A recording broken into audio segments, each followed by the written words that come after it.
Hello, and welcome to episode 4 of the Launch Over podcast on the Without Your Head network. This is Sophia Cacciola. And I am Michael J. Epstein. And today we have one of our frequent collaborators, Seth Chatfield, on the show. That's right. And we have King Ghidorah here sleeping on the couch in Hollywood next to us. Yes. And Seth is coming to us across the internet, traveling through wires. How's it going? That's true. How does it work? Magnets. It's going all right. It's all confusing to me. I'm surviving the pandemic and the waves of just atrocity day after day in the headline. I'm standard stuff. It's fun. Yeah. And we've collaborated on at this point, becoming countless projects, I would say. Yes. And so we're going to talk about a lot of those things. But before we do that, I think we like to talk about what we've been watching this week. And we've seen quite a few movies. Yeah, Pandemic time is movie watching time. It is, yeah. So we'll start. True. We finally saw Dr. Sleep. Yes. Have you seen Dr. Sleep? I have actually All right. seen Dr. Sleep. Wow. I think this is a wildly divisive movie. Between us? Well, in the world. Just in the world. I think overall I liked it, I guess. It felt like it should be a TV show. I was mad that several things in it, which I guess I won't really name, are in various scripts of mine, and that bothered me. The Irish tinker thing I found offensive. I don't know. I wanted more Shining, but also less Shining once it got there. But it was okay overall. I would say I disliked it less than I expected to, which is not to say I liked it, but I disliked it less. I don't know if this is something I really want to get into, but I did notice that all of the QAnon and Pizzagate conspiracies are basically the same plot as Dr. Sleep. I think this is my new theory, is that somebody, like a Russian bot troll person, read the Stephen King novel that came out in, I believe, 2013, and was like, I can fool stupid Americans into believing that this is a true story, and use that to create a cult of foolish people.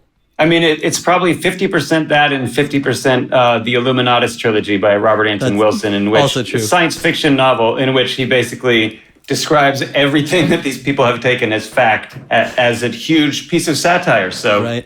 As you know, you got to be careful with satire. Well, you know what happened with They Live, right? The David Icke and the Reptoids. You're like, well, this is the same story as They Live, which is either confusing because you're saying that like John Carpenter is admitting that this is a true thing, or you just are not imaginative enough to make up your own conspiracy.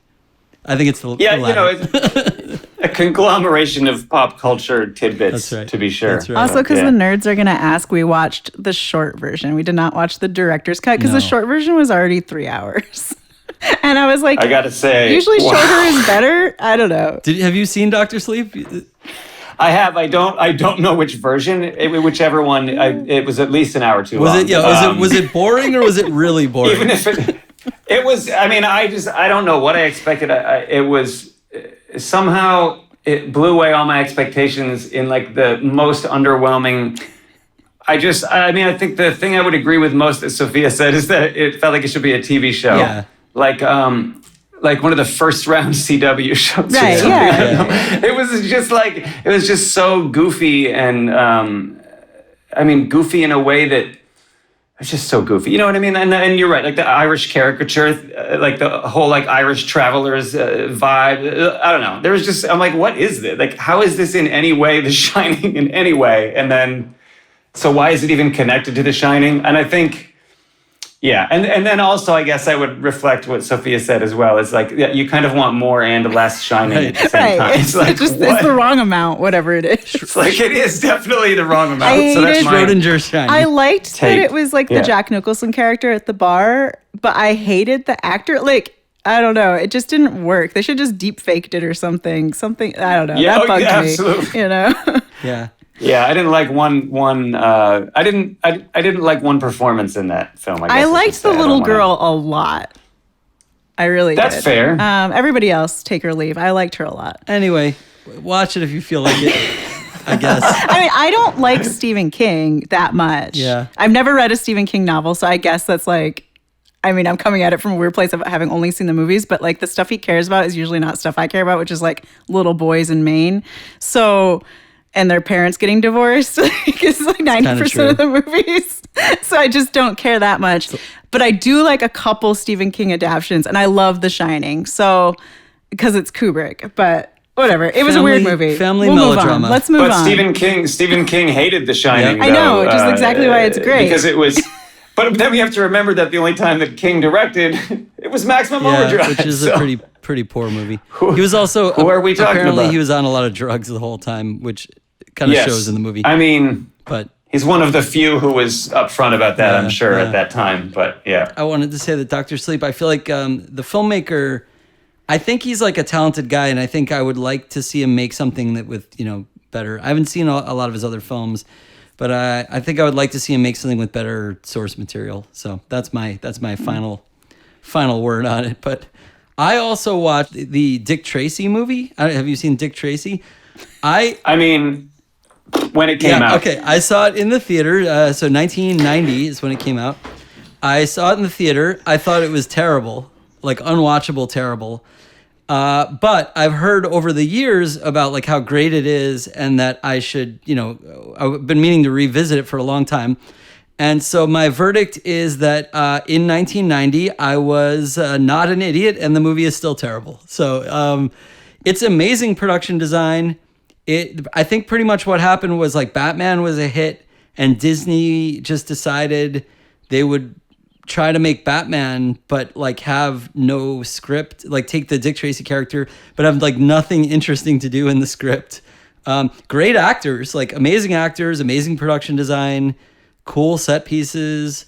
Everything about it on paper is like, this should be an awesome movie, but it just is like it has no script. Terrible movie. Anyway, still hate it. Maybe in another 30 years, I'll watch it again and be like, nope, still hate it.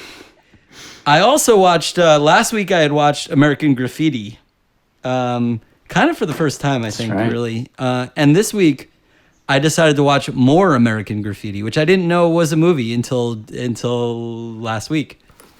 So it's a sequel to American Graffiti where they follow the characters in the period of like 10 years after, but it's all out of order. Things are happening out of sequence. And it's a weird movie. I kind of dug it enough as well. Like both movies are kind of about nothing. They're just kind of character studies. I found it compelling enough. Lucas didn't direct it. He did produce it.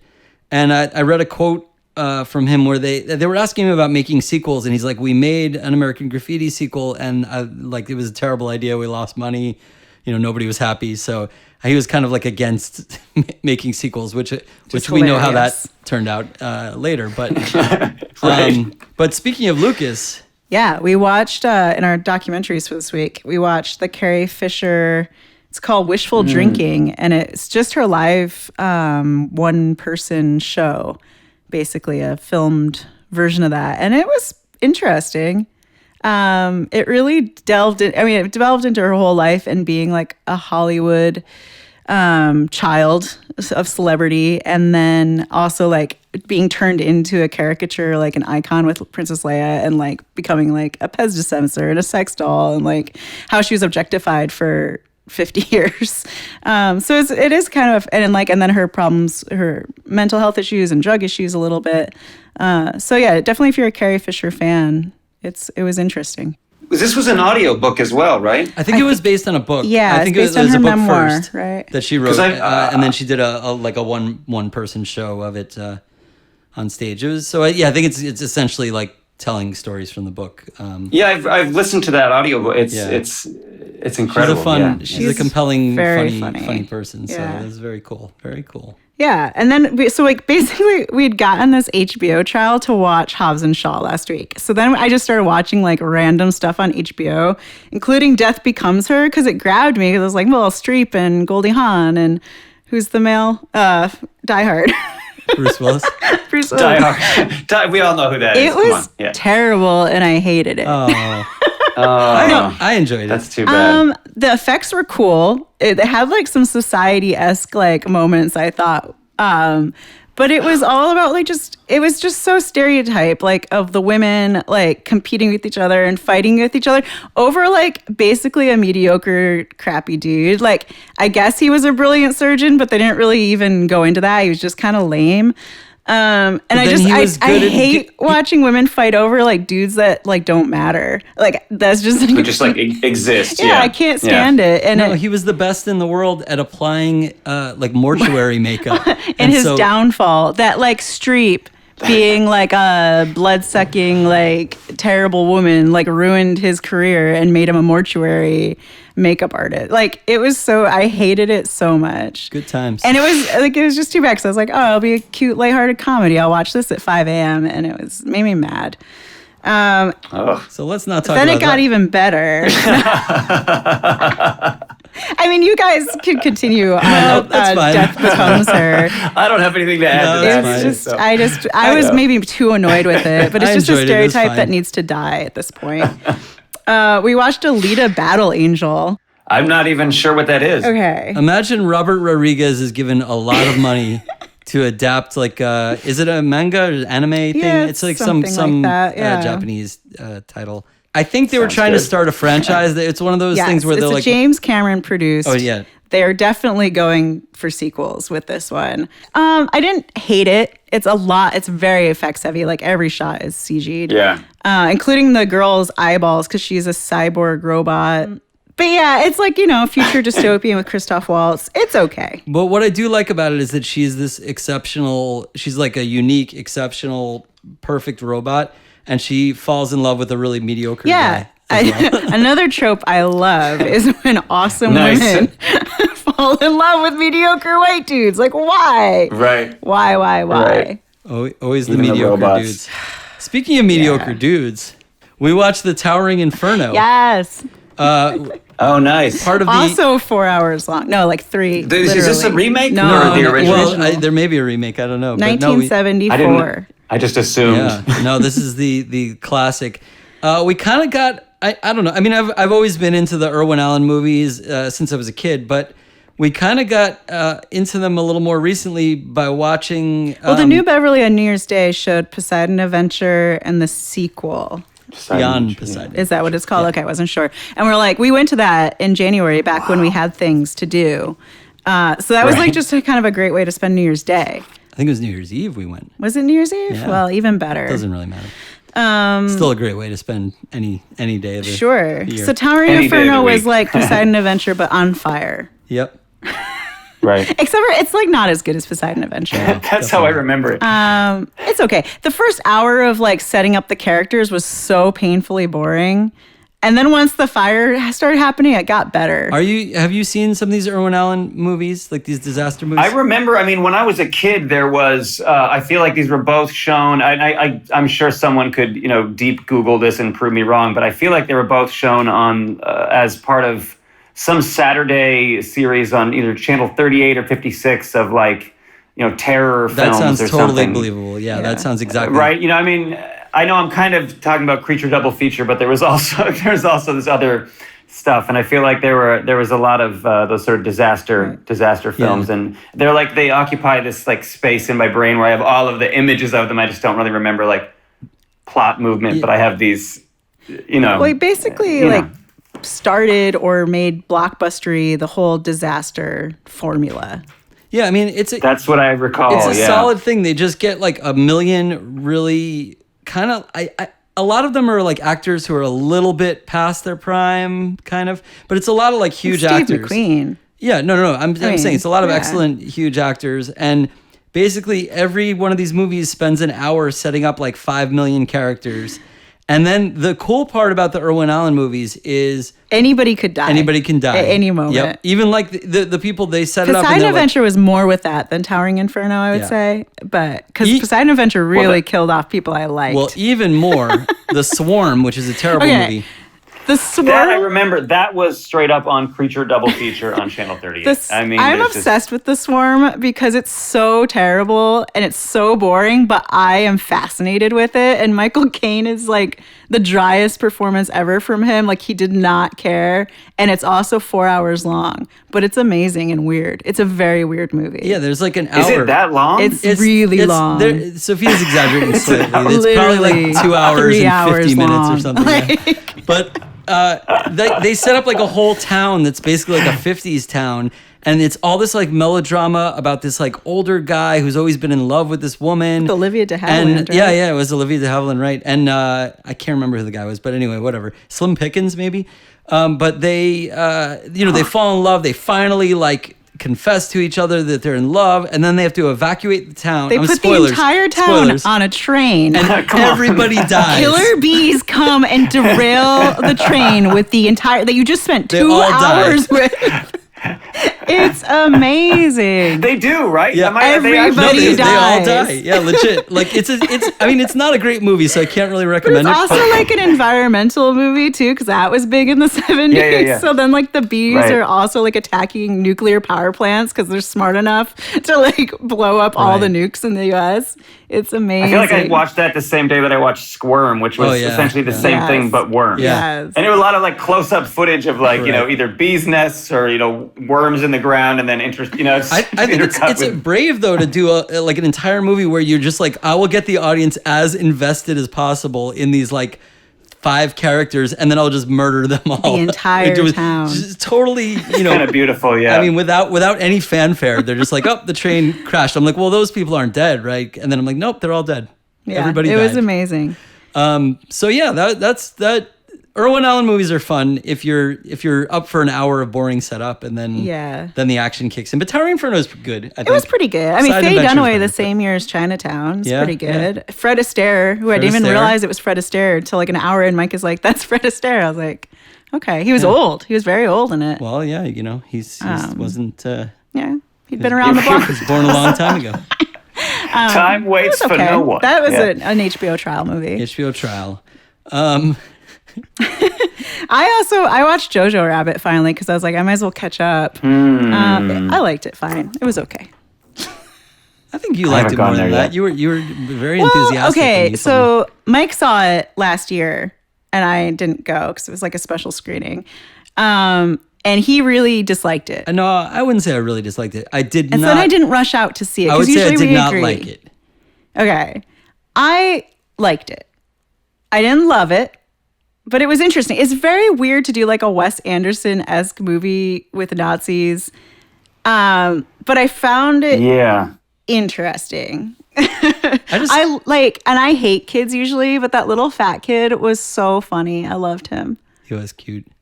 Did you see JoJo Rabbit? I have not. Yeah. It's just, I'm not, I wouldn't say that I hate kids. I'm not, Yeah. Usually movies about. I don't have any. Usually movies about little kids. No. I can't stand movies about little kids and their feelings. But this one, like the actors were so good. And it was just such a weird movie. The kids are really good in it. It just feels like there's like 8 different movies that are being made at the same time. It's weird to make a lighthearted movie about Hitler. Yeah. No, it looked like Quentin Tarantino's Wes Anderson film. Yes. Honestly, the Hitler part was I found totally fine. I mean, I guess like it's kind of like it was like the D.A.R.E program. I felt like watching this movie because like he is like part of the Hitler Youth and he's like really like rah-rah about it.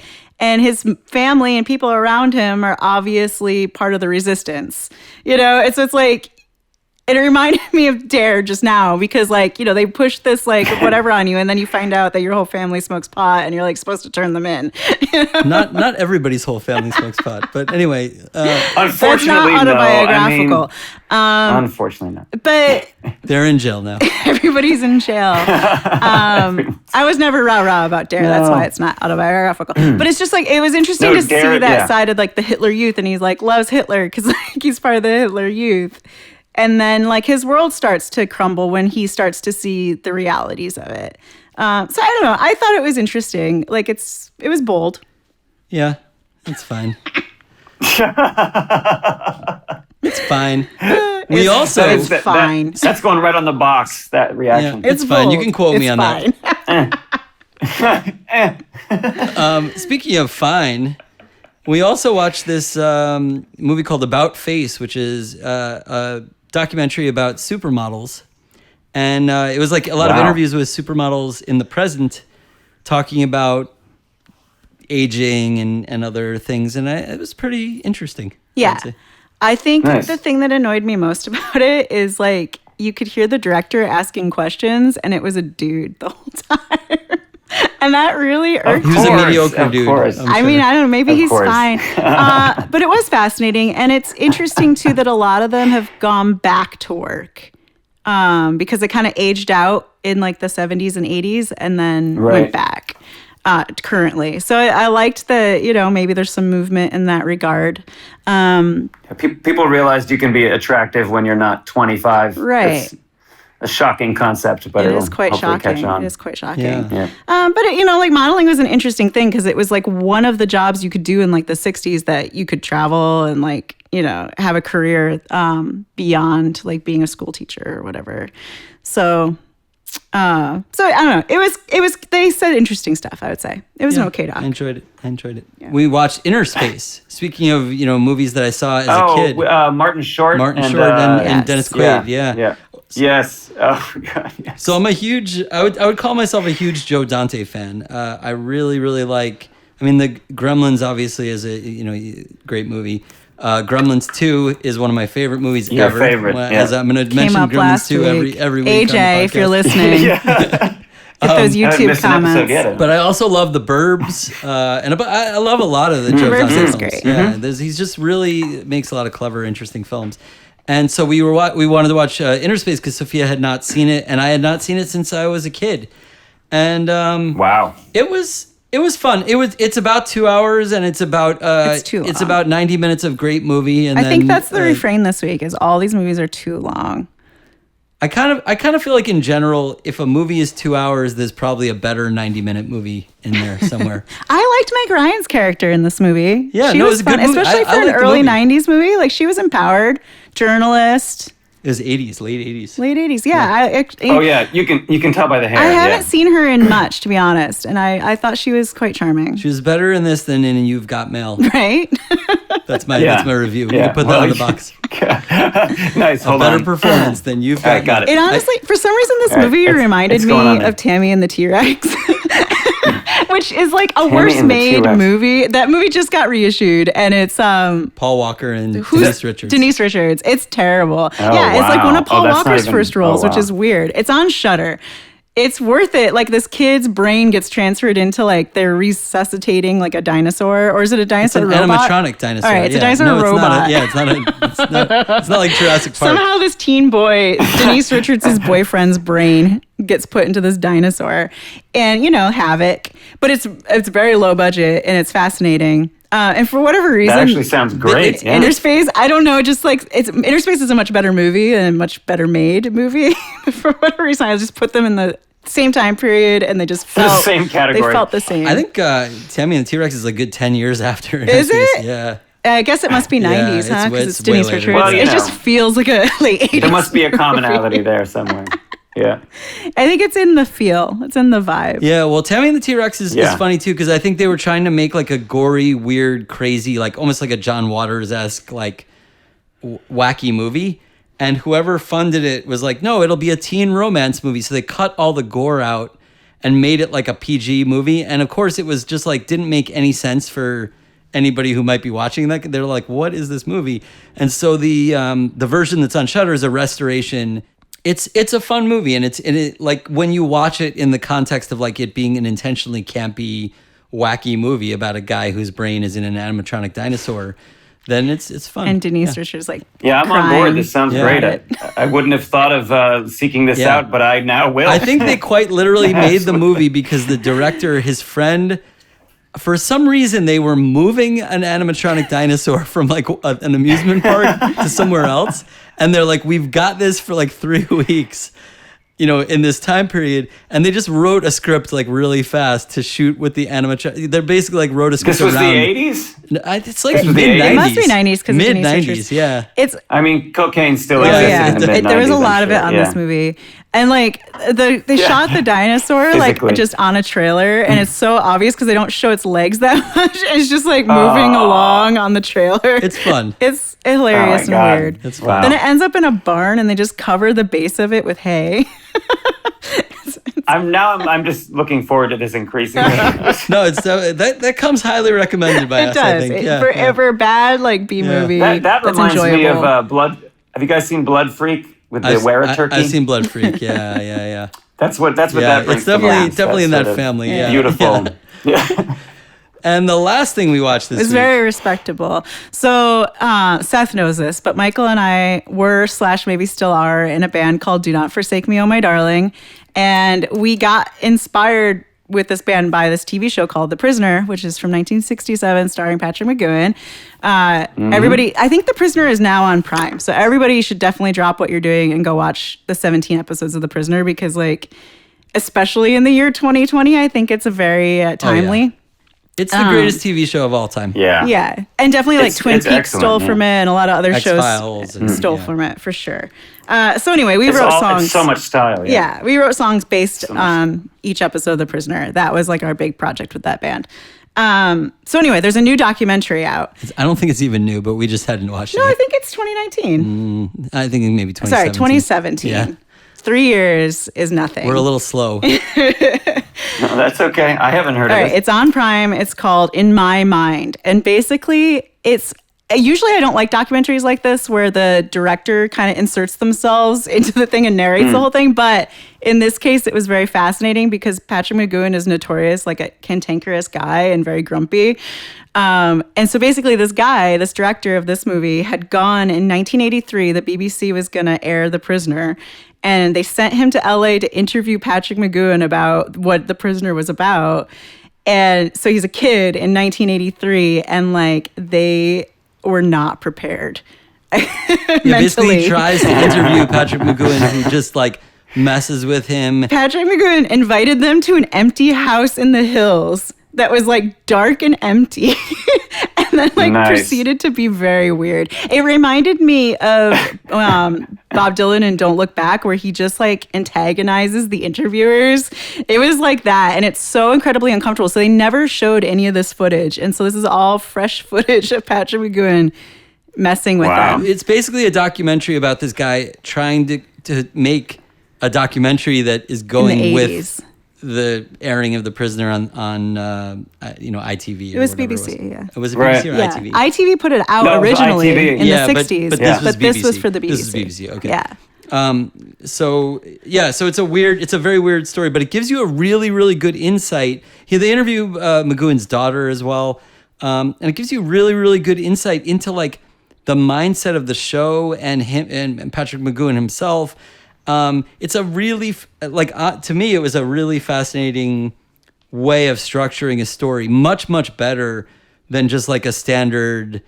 I don't even know how to describe it. Just like a standard doc that's like, this is what The Prisoner is. It's not a documentary for Right. a casual fan. It's a documentary for somebody that's like loves The Prisoner and has seen it and knows a little bit about Patrick McGoohan already.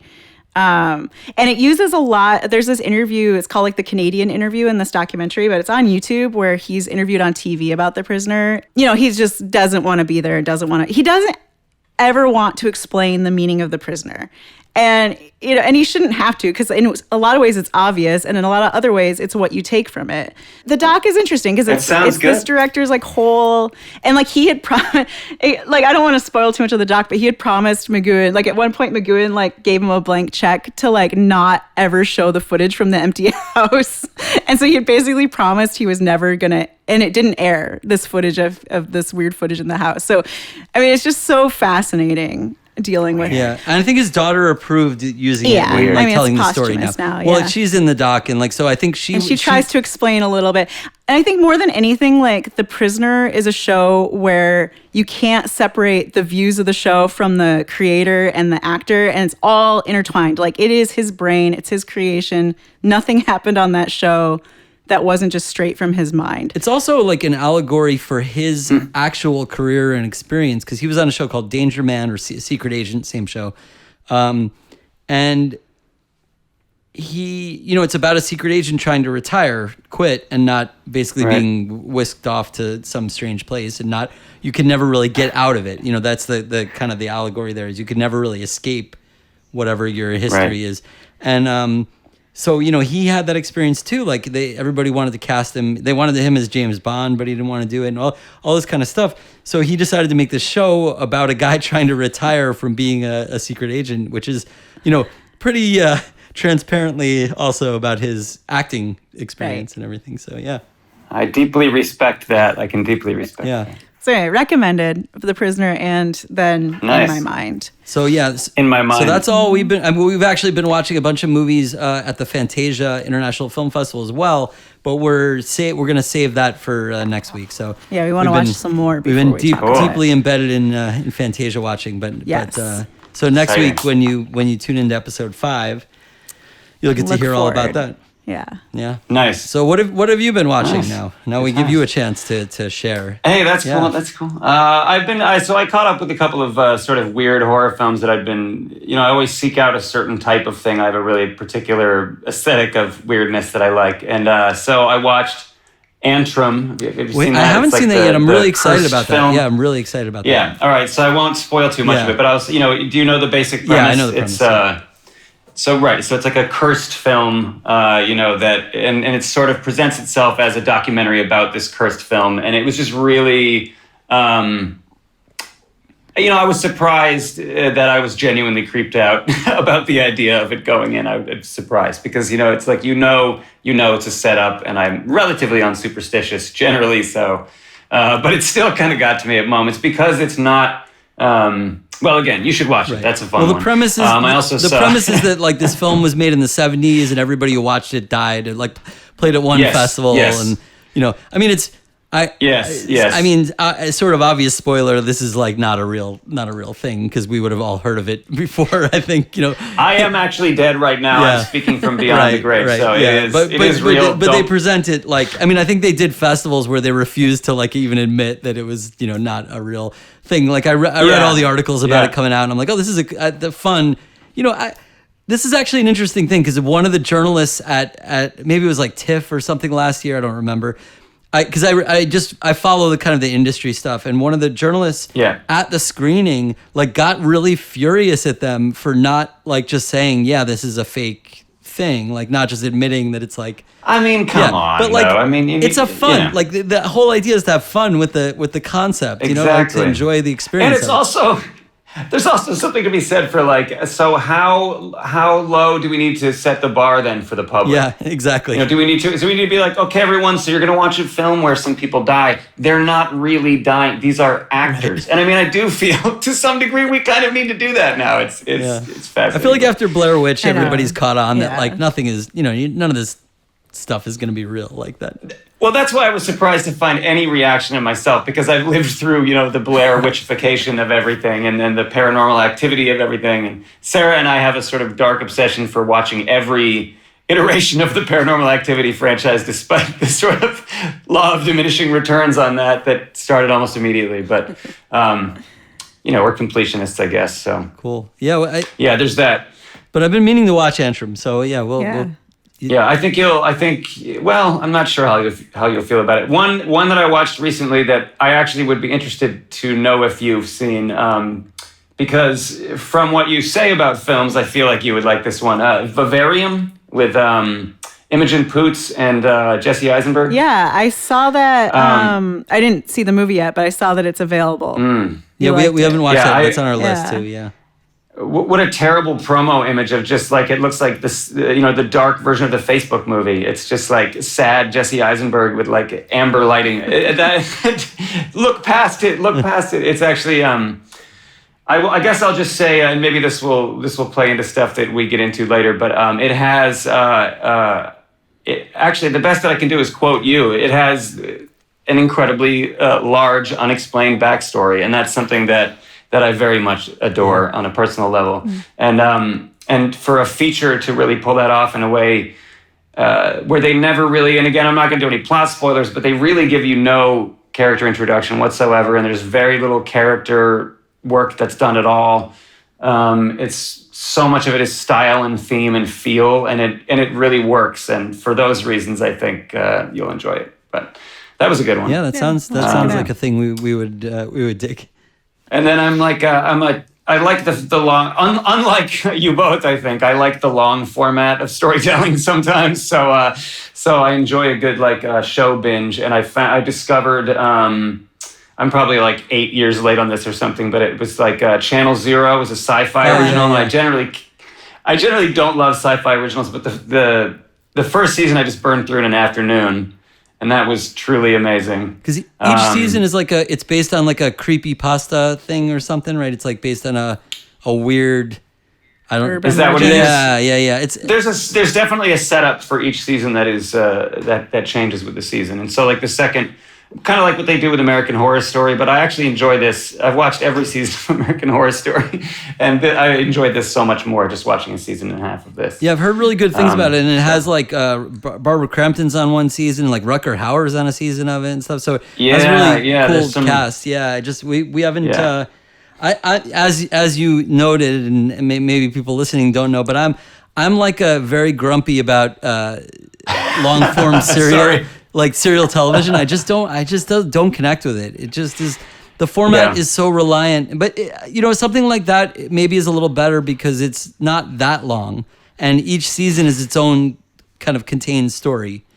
And there are moments of where it really is playing on emotion, but it's doing it in a way that is I know you also hate emotion in film. I've listened to this podcast before, but it does it in a way. It does it in a unique way. I think it does, at least. Cool. So that was one, and then I just to dive into the not as good. I have to just wonder why we need this continuous wave of very phoned in spiritualism of the late 1800s films, where it's just every time I see something that's set that way, it's never as satisfying in a way that I hope it was. Never and then it's actually real, or in a way that's interesting beyond just, and then it's actually real. So I watched The Awakening. I was trying to guess which movie it was going to be, because it could be so many. But go on. Yeah, and exactly. That's kind of exactly what I'm saying. Yeah, and so and that was a slog, honestly. Yeah. I was I'm I really this is some cool production design, and I love this sort of creepy Downton Abbey thing. That's great. I'm a sucker for that. But wow, I don't know why. No offense to the filmmakers, but I don't understand why we needed a second of that. But there it was. So I maybe skipped that one. That'd be my unrecommendation, I guess. Unless if you love the Victorian, it's not even Victorian. It's 1920. But if you like that old big house in England and spooky children vibe, go for it. You're gonna love it. I guess that's what it is. So. I think some people do just like that kind of atmospheric feel, and I like a good gothic horror. They really do. Yeah, it has to be. And if it was that, I also would have been really psyched about it. Yeah, but I don't know. I wasn't.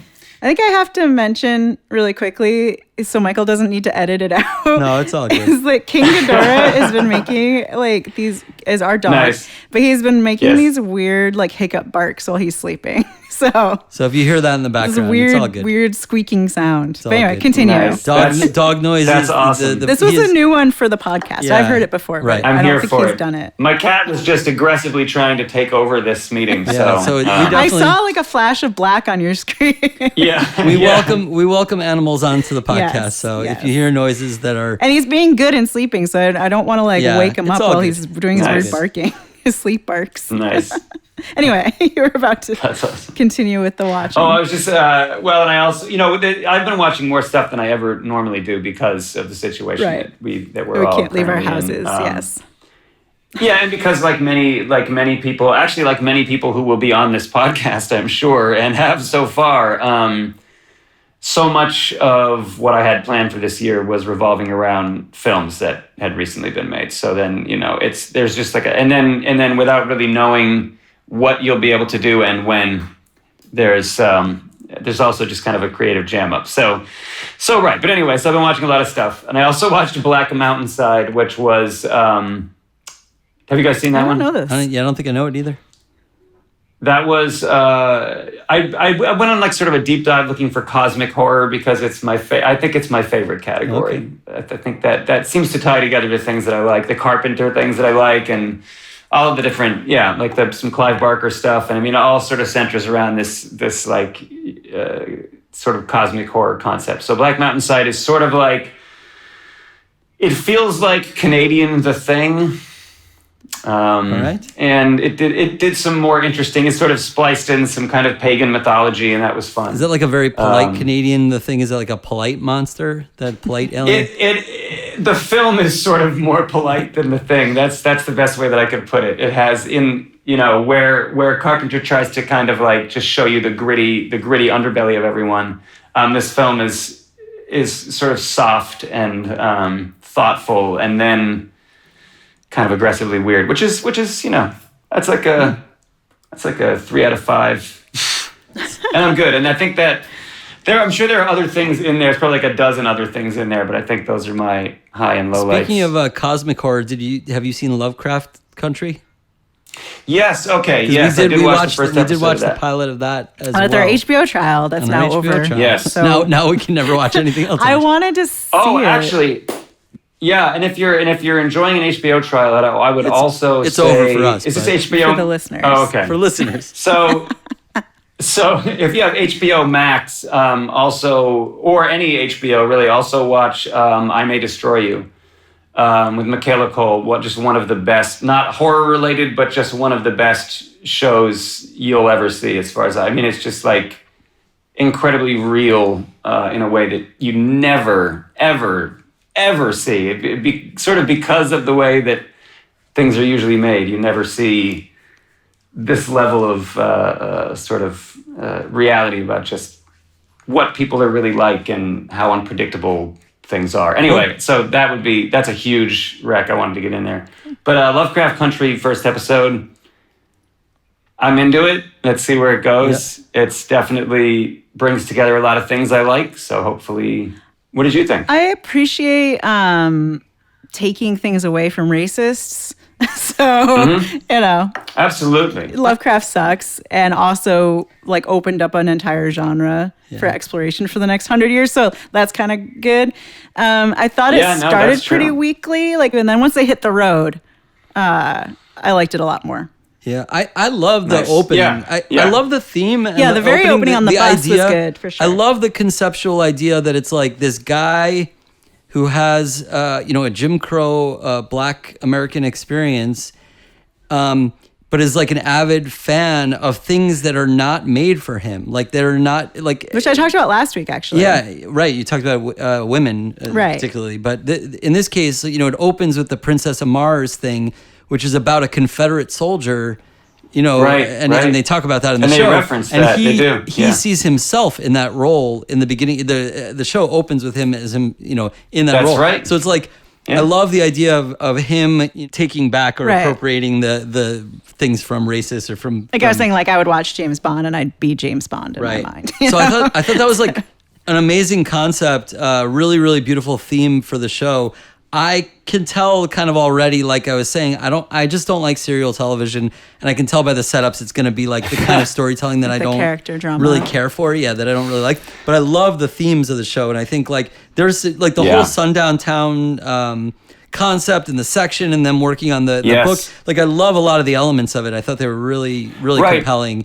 And important to show that was happening in New England as well, because I think it's so, it's so wide. I feel like it is taught, at least passively taught in schools up here that, because I'm in the Northeast and from the Northeast, which is probably obvious by now anyway, but that the North was good and the South was bad, and that everyone in the North was a good person, and nobody had slaves, and nobody was, there wasn't any segregation, and everything was happy up here and great. And come on. So it is good to see that depicted. And also, Lovecraft, I was one of those people who was very fascinated with Lovecraft early on. And then as soon as you start to dig into Lovecraft at all, you're going to find out he was a horrible person. Yeah. legendarily bad person in so many different ways. Racism being like probably the crown jewel in the collection of horrible facets of his personality. But so that is good to see that being taken back too. Yeah. Yeah. So anyway, that's cool. Absolutely. I may, we don't have HBO, so I can't watch it, but I think may in October, once it's done, I might binge it. Yeah, I might even break my serial television rule to see the rest. Just again because I'm interested in the theme of it, and I think that conceptually it seemed like the writing was sharp with like how the theme was being handled and everything. So I'm into that. Anyway, we'll see. We shall find out. I think you and I are again very different on that point, because my biggest criticism of the first episode is like, oh, we've already seen monsters.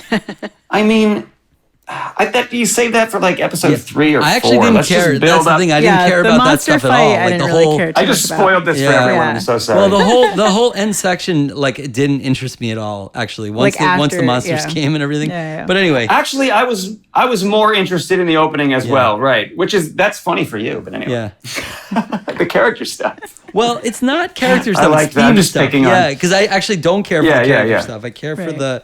the theme and the setting and all that kind of stuff. The There's a wardrobe lot was to great. like in it. There's a lot to like. Even for a grumpy guy like me who does not like serial television, there was enough in that I'm like, okay, at least it feels new and like it's not just gonna be about dealing with character drama for whatever many episodes. Right. And I mean that's the double-edged sword of Lovecraft as well, is that, he is this horrible, horrible person, and yet some of the ideas, I think partially because he was such an isolationist, shut-in, like kind of weird guy that didn't really interact with the world much, which is a great way to keep being a racist bigot. Anyway,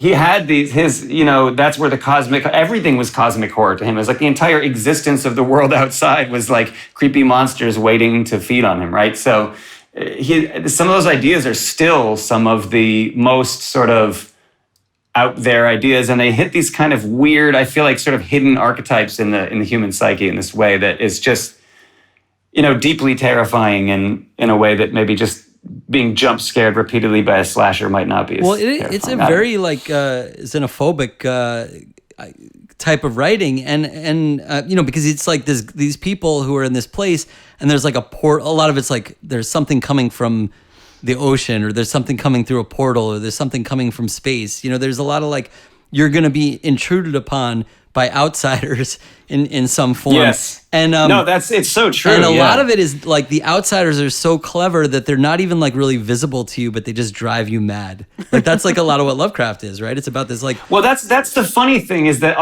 here's the funny part, especially for a racist, right? Is that all of the monsters are these vastly superior beings. Yeah.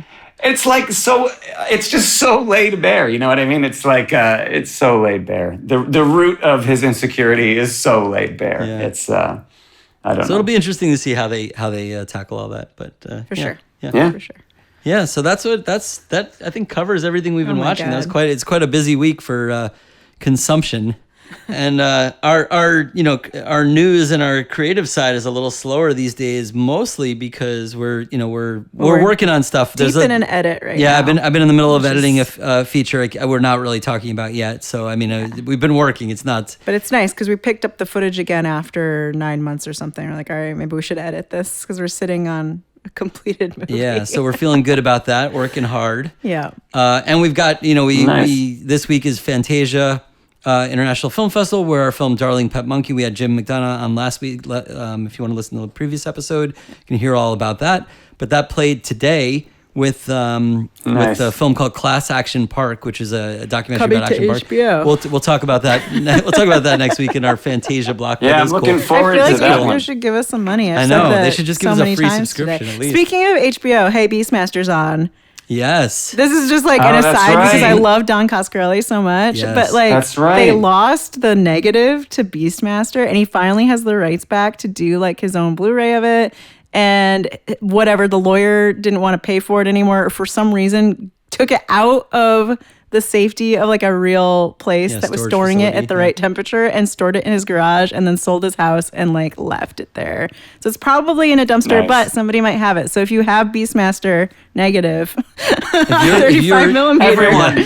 send it to Don. We're trying to get the word out. Yeah. Yeah. He's one of my favorite filmmakers. He's really awesome. I want His him book to is- make some money on Beastmaster finally.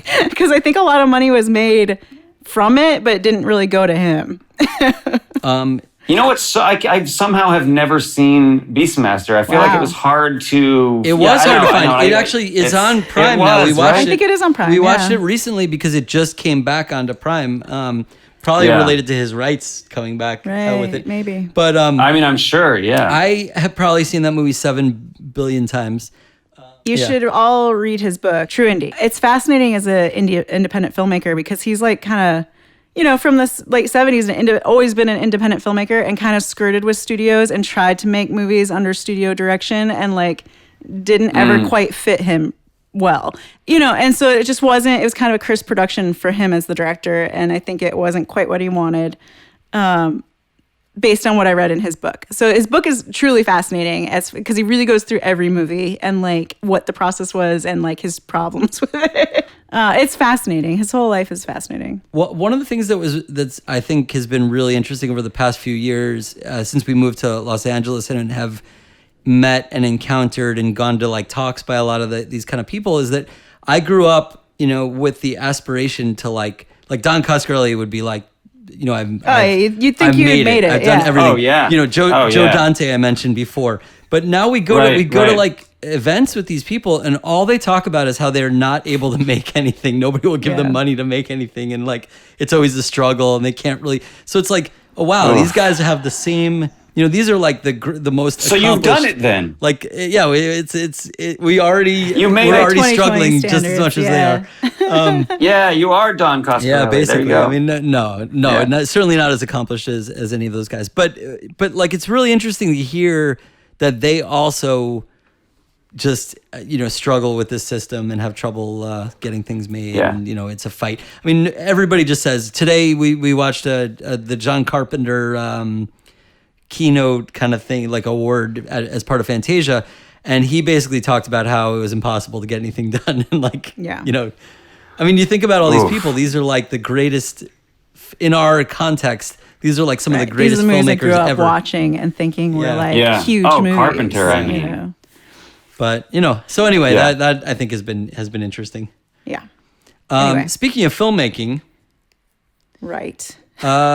we've worked with you on a number of projects, and I think we should talk a little bit about some of those. One of those projects is something you mentioned that this year was supposed to be kind of a year of traveling to film festivals and doing the circuit, and not to make it things more depressing, right?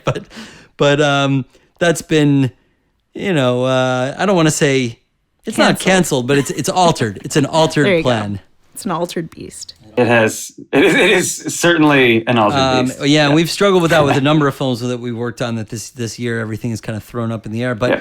but we worked on this film called Shiny Diamonds with you, and it's playing at Horrible Imaginings. At It is, the it beginning is. of the month, or the beginning of September. That's right? That's Geoblock right. to Southern California, I Yeah, it believe. is GeoBlock to Southern. It California. is. It is. So nice. That's good. And it's also, Shiny Diamonds is also at Genre Blast, which is happening at the Alamo Draft Yes, House in Winchester, which is happening Virginia. at a place. Yeah. That's right. That's But right. we will not be there. Every year, my wife works for the Telluride Film Festival. So every year we go to. It's the kind of festival it's very hard to pass up because it's just such a weird, unique place and space where a lot of huge name people go and just sort of walk around a tiny little town in the mountains. So I hadn't been in previous years to Genre Blast. So I had to make that call because I think when Blood of the Tributes was there, I really, really wanted to go and be there for that. And it was just it's always a weird balancing act. And this year I was like, oh, I'm going to Genre Blast this year. And man, it was not in the cards. No. So much was not in the cards. I'm hoping they let us I'm zoom so in, glad do like drunken zoom ins. That would be That would be great. That would be great. Yeah. Yeah. Do you have another film there or a couple of films there? Or? Yeah, Tea Time we worked on. I was cinematographer on a movie called Tea Time, and that's right. there. What else? Is that it? Just the two? Just two? No. Well, I worked on Izzy's movie. Yeah, Izzy Mike edited our friend Izzy's Izzy latest Lee's movie. I thought there were Disco a few, Graveyard is playing there, which is really cool. That's playing a few other fests as well coming up, so that's fun. Nice. And then we have a movie that we got a cease and desist about. Oh, right. We can't talk about. We can't talk Shot about. on That was supposed to be playing there. Shot in some way using some technology. That movie no longer exists, but we won't talk about that. But anyway, so tell us about Shiny Diamonds. I mean, we know about. Don't tell us, but tell. Yeah, I'm like, how did you forget? Yeah, I can't seem to remember what Shiny Diamonds is. That's part of the film. No, that has nothing to do with the film. So Shiny Diamonds, I'm trying to think what originally. I always wanted to make a film about cults. I'm sort of, I have like a dark obsession with cults. I've in a strange way sort of fallen prey to two of them myself as what I hope is a reasonably intelligent person. So it can happen. It can happen, and one of them being evangelical Christianity when I was a kid. That's one that still a lot of people are into. But there's something about the door-to-door aspect of, shall we say, certain religions that I just find particularly, I guess you could say, ripe for doing a horror treatment of them one way or another. Just that idea of being compelled to go door to door by some, like an older person or whoever's like sort of. Like your guardian, like here, okay, now you have to go up to this stranger's house and just sort of how you could play with that and flip that on its head. So I wrote Shiny Diamonds and showed it to a friend, Toni Nagy, who I've worked with on a bunch of her films previously. I was just like, well, what do you think? What do you think about this? And with her help, we brought out the themes that we're laying right there. And I think Toni helped to fine tune that into addressing rape culture through a lens of like restorative justice versus punitive justice. I think hopefully it will be notable as well for its ridiculous color drench and beautiful soundscape, everyone's favorite word. Which is honestly why I was like, well, I really have to do this one with Mike and Sophia, because it's just who else could possibly make what's in my brain happen? And I knew that you could make this happen. And I have to say, I've worked on a lot of films in one capacity or another, and to have this be the second film that I've made and to have it come back just even on the rough cut, just looking like exactly what I had pictured was wonderful. So I really, obviously I'm a fan of my own work, but I hope everyone sees this. Toni and I ended up directing and writing this together and co-starring in it. And I think that's something that we also share, all of us here, is that sort of culture of male toxicity is something that we like to take down. This is where the quote about it, the largest unexplained backstory came from. It's because this film does have an insanely large. We wanted to have a feature concept in mind when writing a short. I don't know if that was wise or not with this, but there is a feature concept sized film hiding behind this 6 minute film. There's a lot of mythology. I think that's actually cool. Yeah. Like there's a lot of mythology in it, and when we were talking about it and working on the edit and everything, it was kind of like, is this going to be clear to people, like what the hell's going on? And I think it is. I think it is ultimately, but it's always a risk, and because you don't want to like mutilate the movie by doing too much expository stuff, but you also want to make it like an experience that people can dive into, because it is really diving in like part way through, and you're like, what are these people? What are they doing? That's my favorite. Yeah. Just sort of drop you in there. I love the drop in, and I love just sort of making you decide what is really going on. That's something that I really I've done with both of my shorts so far, and hopefully will always be a thing for me. I don't know. I really like that element where it's, and I think that's what I like about people like Lynch. It's just that sort of deliberately unexplained element that forces you to come up with what it is, and so then each person has a sort of different film, right? So that's one of the things that we love about The Prisoner. I mean, this is getting off topic, but the entire premise of The Prisoner is only in the opening credits. Like the whole backstory is just in this like sequence, this 2 minute sequence in the opening credits, And then the rest of it is like, you don't Mystery. know anything about him. You know, you don't know any of his backstory. You just know that he Right. tried to retire, he tried to quit, and they were like, nope, you know, you're here. So I think, you know, there's something to be said for like a the writing power, convention. especially when you're dealing with thematic work, the power in not really trying to like create a whole literal, like, you know, expository explanation of everything. Well, and don't you think? I think that it's our tendency as human beings to project ourselves on the characters. I mean, that's like why we have films, right? So it's almost like when you do too much work to make that happen, you actually every piece of effort you put into doing that makes that less successful. Do you know what I mean? So every time you're okay, here is a more specific character detail, it may make it more and more of a leap. But if it's just, here's a person, here's another person, you're going to, in some way, if not identify, it's just your tendency is to identify in some way with who you're presented with on screen, I think. I saw Jason Tostevin of Nightmares Film Festival posted today on Facebook. He said, my advice to everyone is get into your story as late as possible and get out as early as possible. So it's kind of like, you know, don't start at the beginning of the story. Get in there, you know, as far along as you can, and let the people fill in the stuff that happened before. Let people find the way, you know, make them do the work to be part of the experience of watching your film. All right, well, it's more engaging, really, if your brain is having to work at filling in the blanks. Yeah. So anyway, Shiny Diamonds playing a lot of fests, right? It's already played. It is. Yeah. It's already played Sick and Wrong. Sick and Wrong, and Starburst, which I think happened in person. It did, it did, right, back in March. Oh wow, that's a century ago. Yeah. Starburst and is playing it right. He's playing at Horrible Imaginings. It's playing at Genre Blast. I am waiting on a couple because it played at Sick and Wrong, and which was online, which is a virtual fest.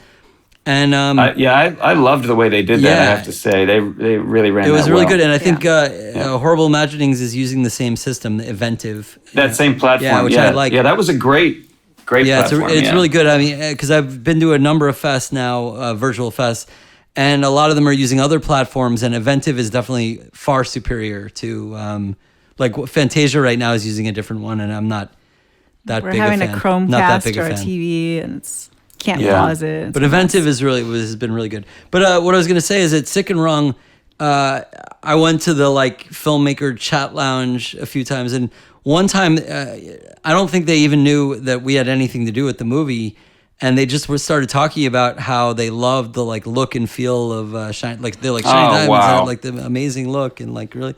So that was really nice. I was like, oh yeah, that's our, we worked on that. Great. Like that's. I did get to see a number of films, and I really, really liked the way that it was run. And we had such nice, everything everyone said about Shiny Diamonds was positive, or at least, I don't think I have heard any negative feedback, which is, you know, not necessarily to be expected these days in any arena. So I don't know. It'll come around. Don't worry.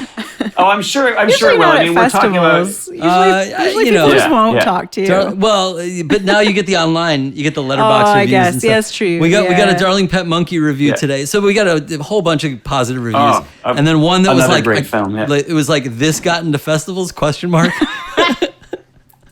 So you know.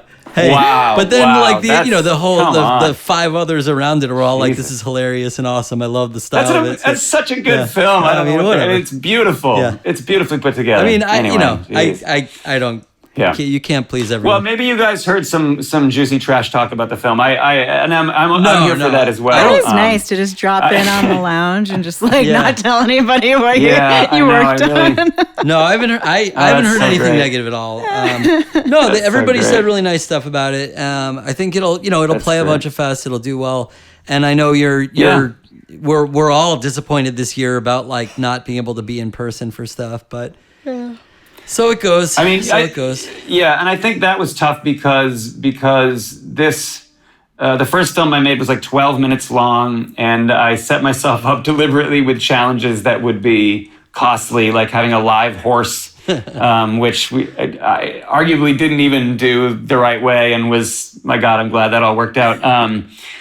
And so for the second film, I just, we wanted to make something shorter, and I wanted to have this beautiful, like color drenched 80s vibe is something that I've always been, that like nighttime at the arcade or whatever, I think somebody described it as, I love that feel. And so, well, I think I think you asked us. You're gonna have to. I think you approached us asking if we would work on it, and I said, Yes. send me the script, and then I was like, you have to get this down to 7 pages.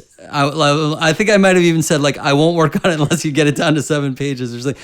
Which wasn't anything about it. It's just that I was like, I want you to succeed with getting into fests and stuff, and I'm like, I think there's a tight under 7 version of this. Yeah, I think you're right. I think it started like 9 or 10 probably. And I was like, there's an under 7 version of this that will help you get into fests. I mean, it'll do better. Yeah, and that's.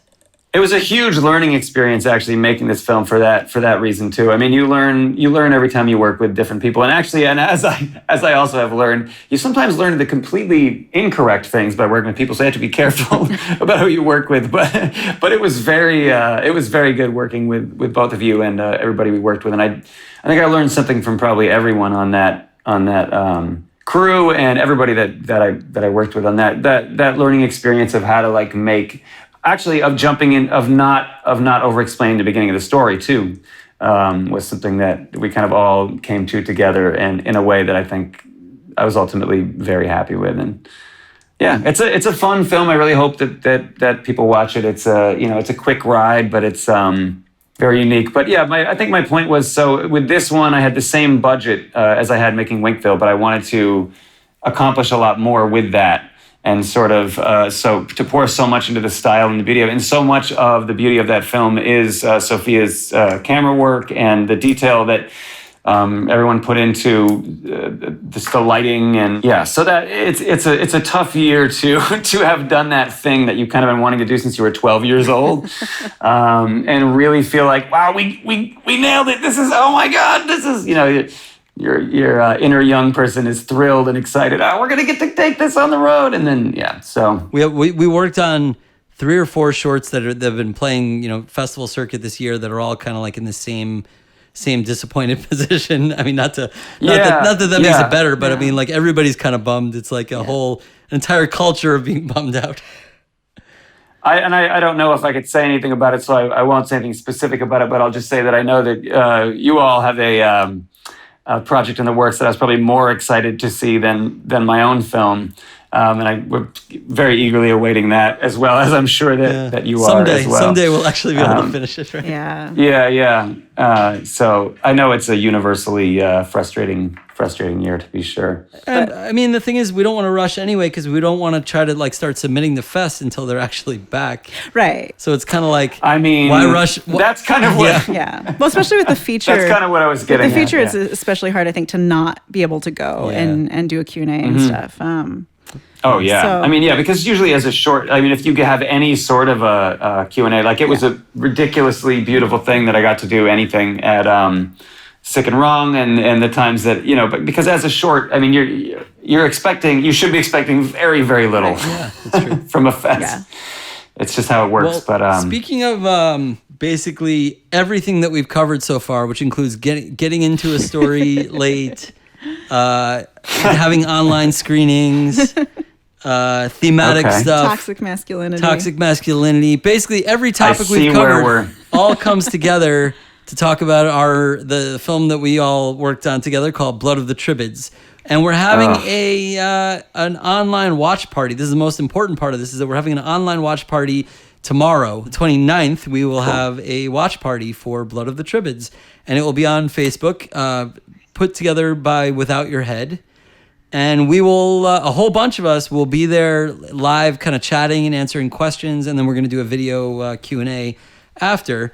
And it's really fun. We did this recently with Clickbait, which you were there, you were aware of. Yep. And it turned out to be I wasn't sure like if it would be cool or not, or if it would like, why are we doing this thing? But it turned out really fun. I really enjoyed watching with everyone, and I enjoyed doing the Q&A after. And I think this is going to be another really good time. Yeah, I think a lot of the cast is going to participate too, so it should be really fun. And I think everybody has pretty funny stories. Yeah, that was a very crazy. Oh, that's great. We shot that. It turns out I was looking at Mary Widow's stories, and 5 years ago, she had a story up that was exactly 5 years ago. We were filming something for Blood of the Tribades. Yeah, the beer can hair. Yeah. That's right. Yeah, she put her hair up in these giant beer cans, literally, for her curls.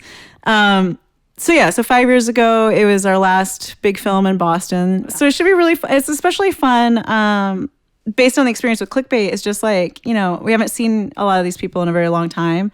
And it's just fun just to chat and reminisce a little bit.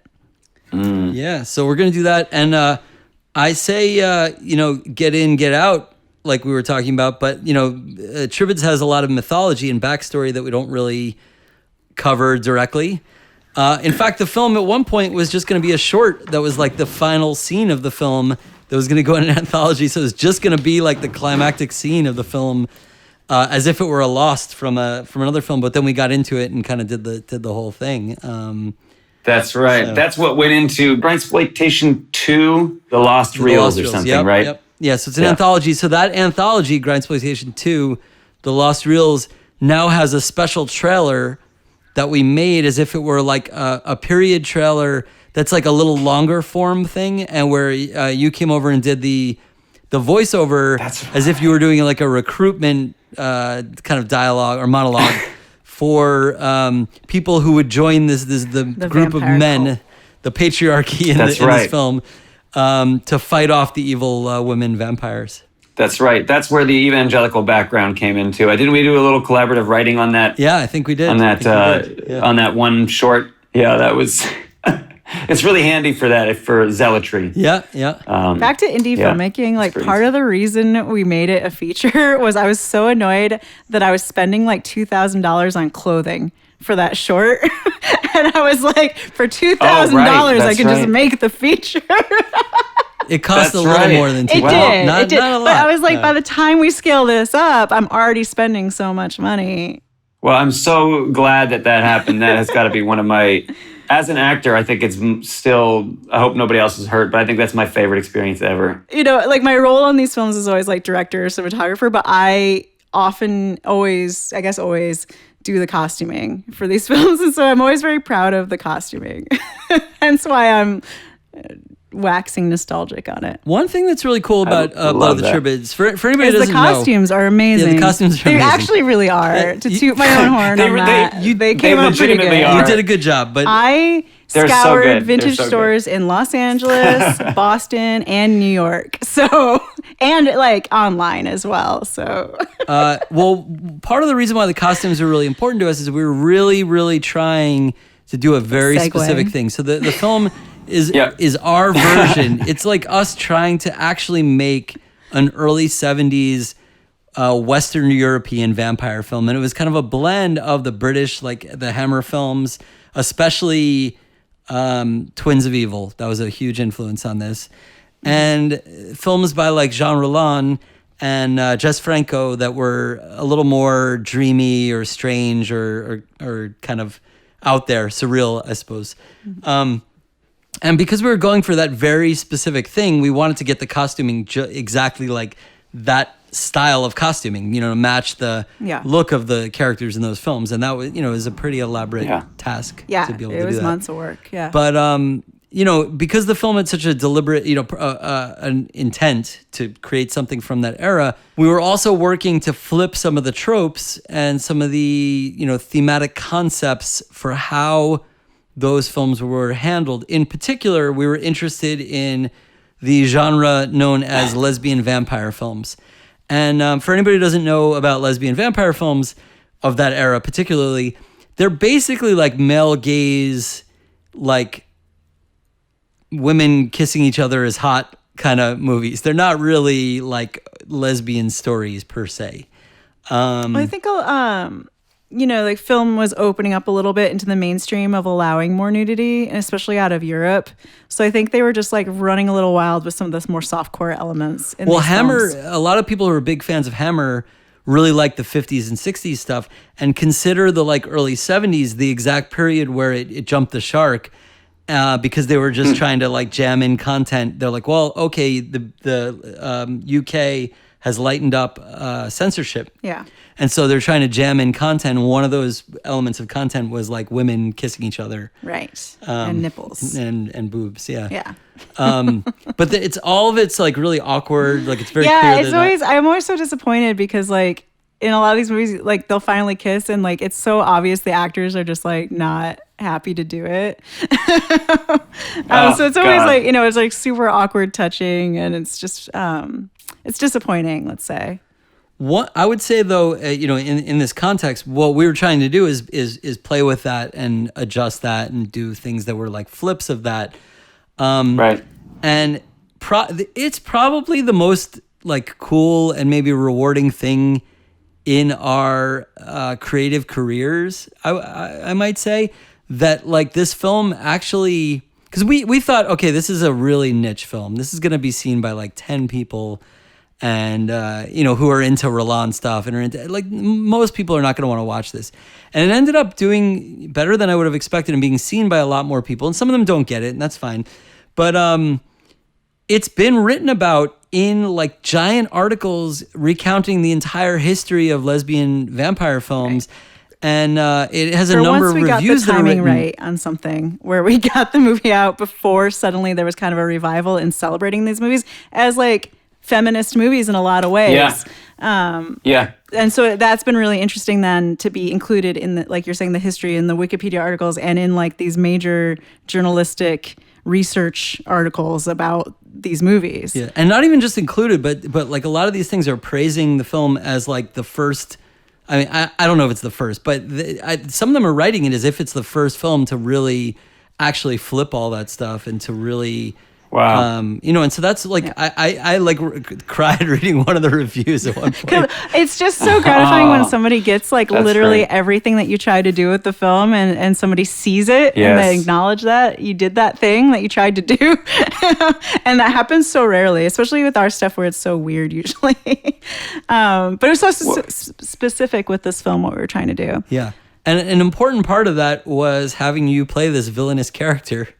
You know, I mean, really, you know, we needed, it's funny too. I mean, maybe you can talk about this a little bit. I think when we were working on the film, you know, we told you to watch, Twins of Evil, particularly because it really like the Peter Cushing character, Uncle Gustav, I think is it. I forget his last name, but yeah, I think that's it. He's like a witch hunter. Basically, he's the leader of this, male religious cult who go and burn witches.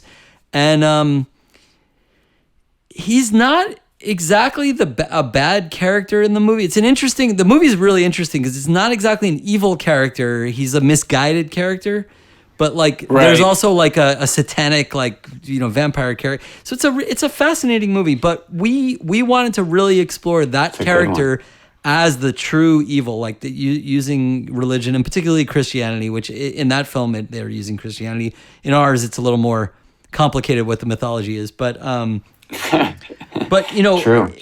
We talked to you about that and we were like, this is going to be so over the top, just push it all the way. It's going to be kind of cartoonish and like crazy. And then stuff happened. I don't know what your experience, stuff happened in the world that... Yeah, it's going to be cartoonish and crazy and completely nail exactly in a parallel way what is happening in the world right now, not just, you know, many times in the past is kind of how that worked out. Does that sound, does that sound right? Yeah, so I didn't know that I would be playing vampire Donald Trump or not, I guess more vampire Mike Pence maybe, I don't know. If Mike Pence ever actually said anything. All of them, yeah, I don't know. Yes, if he was empowered with yikes, let's not, anyway. I feel like it is Trump in a way because it's like, using the cult of... It's using the cult and the religion to serve... Yes. There's like no consistency or like actual basis in any of it. I mean, that's the important thing, I think. Right. Like you just change the rules. Like you can just be like, no, the rules are this because I've decided. Like, why are you questioning? That's right. Based on these wild interpretations of, you know, who knows what scripture that I've sort of has some, you know, secret access to. And it is, you're right, on that level it is. And also, I think... on the level of like just that Right, like the cult, like I guess the cult, like blind devotion, and then also like level of misogyny and I know the racial bigotry we didn't end up getting into as much as you had hoped in the beginning to sort of like make it work better, I think, right? Yeah. But yeah, just that, I mean, the level to which misogyny became such a forefront, like openly in the forefront of culture right around, I'm not that, it's always been extremely present in everything. It's not like this is the first time, but I think the sort of emboldening of that and the idea of these men's rights groups, that is the thing to me that feels most like it's parallels Blood of the Tribades and in that exact way, that it's sort of like this gang of men just protecting men and the idea of maleness. Yeah, and that's and it, what they deserve, right? I mean, yeah. And I mean, we also, just for anybody who's like really interested in this movie, after or even before you watch it, I guess we made a feature. It's almost 2 hours documentary called "The Blood Is the Life." That's like about all the themes and about stories from the set and all. I think that's an interesting documentary for indie film because we interviewed everybody exactly like a year after we made the movie. And so it was like everybody's thoughts about it after having seen it and after ruminating on it for a while. I mean, Tribades is also one of those rare films that you're in. I mean, I've never been one of these actors who's like, I can't see anything I've been in. Because that's half the reason I want to do these things is so I can then see the human puppet that I've made do the thing that it was supposed to do, And Tribades is one of those few films as an actor where you just like can't really see it enough. Like it's just... And I can forget that it's me too, because it's just such a fun film. And the same, the documentary actually I think does hold up as one of the. I watch a lot of these showbiz docs and behind the scenes docs, and I do think it's like there's so many different perspectives from so many different because of the diversity of life experience even in the casting that you had stand-up comics and people from the burlesque world and just all of these different perspectives informing the characters and. Anyway, I don't want to do your job for you of describing the film to that level, but... For sure. I mean, I think it's a good if you're one. interested in us, all of us, the three of us, and especially Michael and I think that's a good place to see our brains working. I would say that in that documentary. Well, there's a lot about our process for making that film and our reasons for making that film. And I think we wanted to make that partly because... it's such a niche film, and then it honestly like reached a broader audience. It's not like a blockbuster or anything, but it reached a broader audience than we really expected. Being able to look at it years later and to still feel like it has a place in history that at least, again, it's a niche audience, a niche interest, but it has a place that people are interested in. They're writing about it like it's a film that belongs in the context of 20 or 30 other films that are in this like very specific niche genre. So it was great to be like accepted they let us into the club, So yeah, we hope that people will join us. Everyone watch it. Join us at the watch party. It's also, it's on YouTube. It's available on YouTube. Yeah, it had kind of a weird life as far as the release goes. And so it was banned from Amazon finally. And so we're like, well, let's let it be free. And it's on YouTube. Yes, we decided probably a good time to be banned from Amazon. Sure. Amazon's not they don't like really pay anything anymore anyway. So no, they're not nailing it from a having any humanity aspect Bezos right is now. just sucking up our pennies, so it's fine. The thing was, we had to sit down and make like I don't want to call it a hard decision, but like a decision about whether the goal of the movie was to like put it behind a paywall and make money on it, and then have a small number of people see it. Or make it basically free and not make money on it, but know that it's going to get watched, by a pretty good number of people. And, YouTube, the views don't necessarily mean people are sitting and watching the thing, but it's only been on YouTube for a few months and it has like 200,000 views or something, like that already. That's pretty good. So That's pretty good. it's people are looking at it at least. I feel like it, like you said, it's not, a blockbuster film or whatever, but I feel like it would have had a solid place on the cult shelf in the VHS video store that I used to work at. And that's like, what is the better dream than that? You know what I mean? Yeah, that was really the goal with the film. I think part of like how we all feel is like those movies are blockbusters, Yes. So Yes. of course, we're then going to try to make something, imitating that in a way. Because those are the movies that have stuck with us and been important to us. So, yeah. It also, they're frameworks for saying something rather than just, making a piece of entertainment. And not that it shouldn't be entertaining, but... well, like one of my biggest complaints about 80s revival or 70s revival films is they fall into the same stereotypes and tropes as were happening in the 80s, which is like racism or misogyny. And it's just really important to me, like, because I love 70s movies, like, and I always want to make a 70s movie, but like, let's update it, like, let's flip it. Let's make it worthwhile for today. Let's cast people that aren't just all white people. Let's say like something about women's roles in this or racial diversity in this. Do something with it. Because there's a lot of room to play in that sandbox. And so it's like when I see like an 80s movie that's just like the same thing, I am so like mad and bored. Because I can just go watch the 80s movie this and is like it's better. the Stranger Things complaint, right? Yeah. It's like just go back and watch E.T. Like, well, no, I mean, you can like the show or not. That doesn't matter. I don't like it back to my serial television reasons, but that's... I wouldn't expect you to like it. But that's not relevant. But like they really just try to like set it in the 80s without any changes.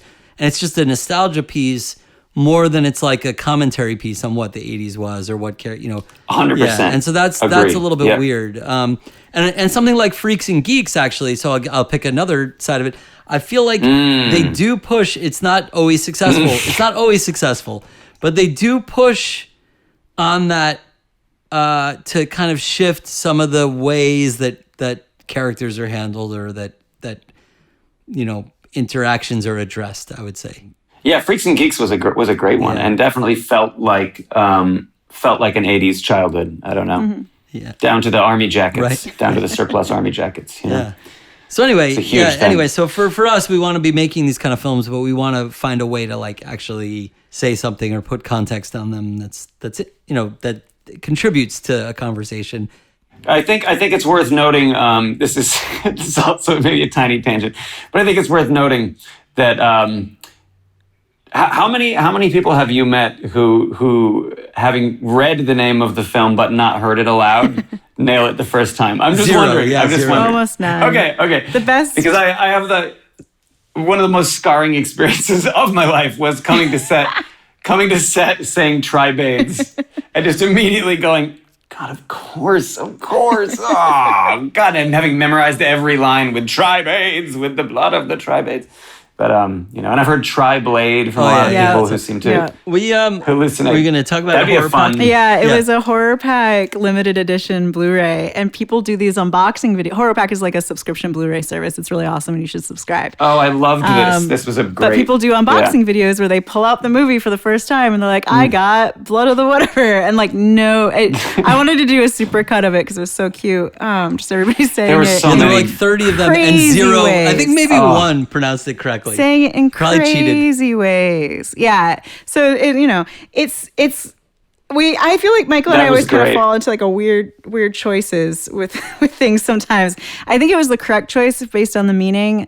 We were looking for, because it's a lesbian vampire movie, we were looking for a word for lesbian that was not derogatory. And so tribid is a word that is just kind of an old-timey antiquated word, basically, for it. yeah. So we're excited. Come to the watch party for this. And if you missed the watch party, the film is on YouTube. Is the doc still on Amazon? The doc is on YouTube. It's off Amazon. It's on YouTube. It's been scrubbed. That would have been so surreal for the doc to remain on Amazon for a film you can't watch. No, on but Amazon. the doc is available Perfect. on our website and on YouTube. And the Q&A from the Without Your Head Q&A will be Without Your Head show after, like it will be archived and on the web as a podcast and as a video thing on YouTube. So you'll be able to watch that Q&A. Nice. So even if you don't get to experience the live chat, you can later watch the movie and see all the check out Shiny Diamonds at a festival near you on the internet. Yes. Near you on the internet. Or if you're in Winchester, Virginia. If you're in Winchester, Virginia. Thank you. Yes, unless you happen to be in Virginia. And we also made a film that we didn't really talk about called Clickbait. That yes, you're also a somewhat villainous, somewhat not villainous character. I don't know how to describe, but another character. Wow. A-cab, right? Yeah. Yeah, I think that's all we need to know. That's all we need to know, really. Right? That doesn't spoil anything. The worst cop of all time. This is how no, you can't even get into worst cop of all time. Some reviews. Turns out not. No, it turns out like pretty good actually. Turns out. I mean, he showed really up. Probably they called him and he showed up. Yeah. So that's already good. Didn't shoot anybody right away. 98th percentile. Yeah, I didn't right? kill the dog. So Anyway, yeah. So Clickbait is out true. there. You can find all this stuff at launchover.com. I'll link everything in the description below. Is there other stuff that you want people to check out? Where can they find you on the internet, etc.? Yeah, sure. Yeah. So one of the only things that I have been able to do at all work-wise since this started is shoot a few distanced comedy sketches with one other person, which is Toni Nagy, who is the co-director of Shiny Diamonds also.